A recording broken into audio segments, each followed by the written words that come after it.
2008 کێشەی کارەبا خۆم ئەستێمانی چارەسەرەکرێ ئەی لێمەوە بە حزوری جێگری سەرۆکی هەیەم بە حزوری جێگری سەرۆکی حکوومەت هێنێمەوە 5 ساڵ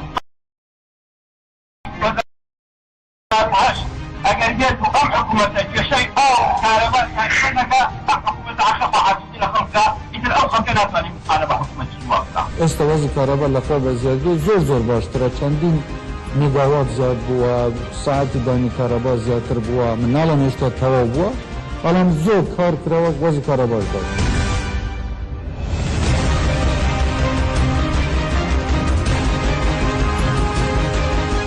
ئەو کارەبایە کاتە 24 ساعت لەکوێوە هاتووە لەکوێ سوتەمەنیەکەیەک حسابی ئەو شتانەکە تۆ فەخرت هەبێ بە میلەت و بە وەزارەت و بە حکوومەتەکەی خۆت مەبە بە دژمنی ناوخۆ.